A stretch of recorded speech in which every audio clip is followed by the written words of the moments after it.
Everyone thinks the SpaceX IPO was about rockets. It wasn't. The real story is much bigger.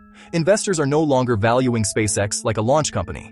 They are valuing it like a rocket company, a satellite internet company, a defense contractor, an AI company, a data center company, and a Mars monopoly, all at the same time. That is how you get a $2 trillion valuation. And that is also where the trap begins. Because the rockets are real. Starlink is real. The engineering is real.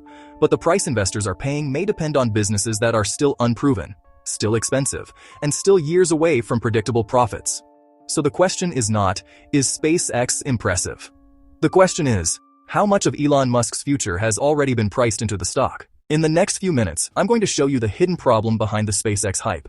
Not that SpaceX is fake, not that Elon Musk is stupid, and not that innovation is bad. The problem is more dangerous than that.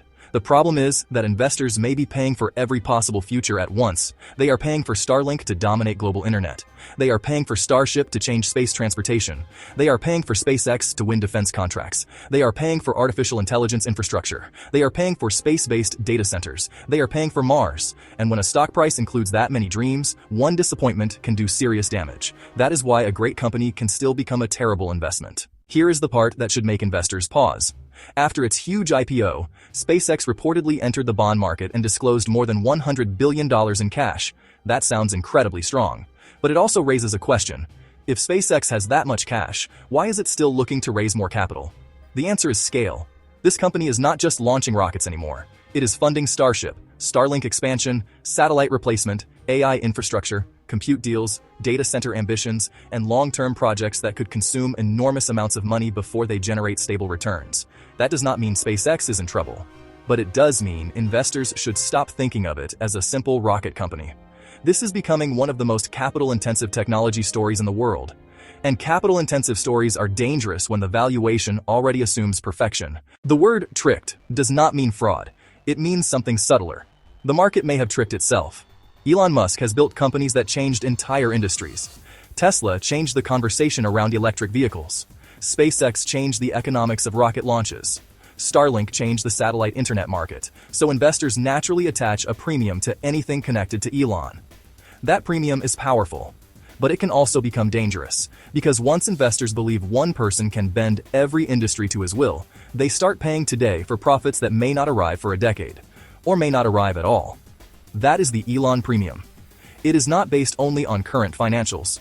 It is based on trust, imagination, charisma, past success, and the fear of missing out on the next trillion-dollar story.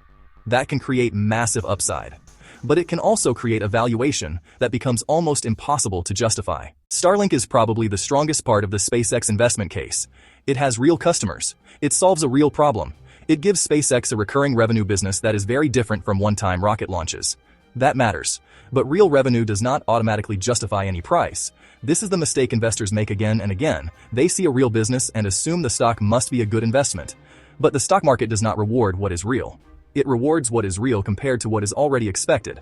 If investors are already pricing Starlink like it will dominate global internet, deliver huge margins, beat every competitor, and fund the rest of SpaceX's ambitions, then Starlink cannot merely succeed. It has to exceed a very aggressive version of success.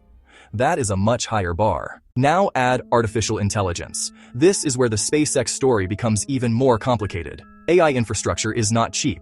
It requires chips, electricity, cooling, data centers, networking equipment, engineers, software, financing, and constant upgrades. If SpaceX is now being valued partly as an AI infrastructure company, investors have to ask a completely different set of questions. What are the margins? Who are the customers? How much capital does it require? How long before the projects produce real cash flow? And what happens if AI spending slows down? This is the same problem we are seeing across the broader market. AI may be revolutionary, but the infrastructure behind it is brutally expensive. If the revenue comes later but the costs arrive now, shareholders are taking on a lot more risk than the hype suggests. The bull case says SpaceX is raising capital from a position of strength, and that may be true. A strong company can borrow money to fund long-term growth. But the bear case says something else. It says the business is becoming so ambitious, so expensive, and so spread across multiple megaprojects that even a massive cash pile may not be enough to fund the dream without more financing. That is not automatically bad. Amazon spent aggressively for years. Tesla burned cash before becoming profitable. Many great companies looked expensive before they looked obvious, but investors need to be honest about what they are buying. They are not buying a safe, mature aerospace company. They are buying a leveraged bet on an entire Elon Musk ecosystem. Rockets, satellites, AI, defense, data centers, Mars. That is exciting, but it is not low risk. This is where retail investors can get hurt. By the time a company like SpaceX becomes available to the public, the story is already famous. The brand is already global. The founder is already legendary. The private investors are already sitting on huge gains. Then the public investor comes in and says, I finally get my chance. But that chance may come at the most expensive point in the story. That is the trap. Retail investors are not early to SpaceX. They are early to the public ticker. Those are not the same thing. Early employees, venture investors, and private shareholders may have entered at much lower valuations. Public investors are buying after the story has already been packaged, marketed, and priced like a once-in-a-generation opportunity. That does not mean the stock cannot go higher. It means the margin of safety is much smaller. This is where Warren Buffett's most important lesson applies. A great company can still be a bad investment if you pay the wrong price. That sounds simple, but most investors forget it when the company is exciting enough. They confuse product quality with investment quality. They confuse innovation with future returns. They confuse admiration with analysis. SpaceX may be one of the greatest companies ever built, but that does not answer the investment question. The investment question is, what cash flows will this business produce? How much capital will it need? How much dilution or debt will be required? How much control do public shareholders actually have? And how much future success is already included in the price? If the answer is almost all of it, then investors are not buying a bargain. They are buying perfection. For SpaceX to justify an extreme valuation, a lot has to go right. Starship must work at massive scale. Starlink must keep growing. Satellite replacement costs must remain manageable. AI infrastructure must become profitable. Defense and government contracts must stay strong.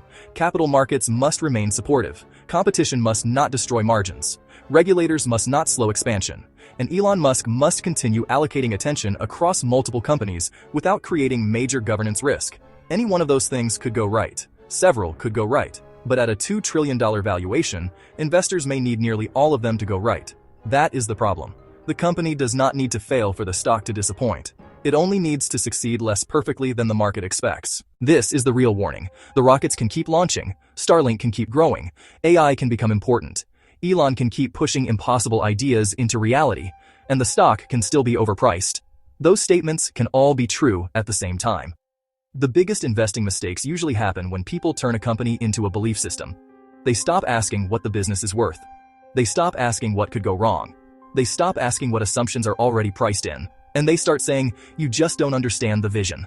But investing is not about proving you believe in the future. It is about paying a price that gives you a reasonable return if the future is slightly less perfect than expected. That is where the SpaceX valuation becomes dangerous. So, is SpaceX a once-in-a-generation opportunity? Maybe. But it may also be one of the clearest examples of how modern markets price a story before the economics are proven. The company is real. The technology is real. The ambition is real. But the valuation may already include too much of the future. That is Elon's $2 trillion AI trap. Investors are not just buying SpaceX as it exists today. They are buying Starlink domination, AI infrastructure, orbital data centers, government contracts, Mars, and every future Elon idea at once. That might work. But if even part of that dream disappoints, the stock could fall while the company keeps succeeding. And that is the lesson every investor needs to remember. Great technology does not protect you from a bad purchase price. Before buying SpaceX, ask yourself one question. Am I investing in the cash flows of a business? Or am I paying for the most expensive version of a dream? Comment below, is SpaceX a trap, an opportunity, or both? And if you want more investing breakdowns like this, subscribe. This video is for education and commentary only. It is not financial advice.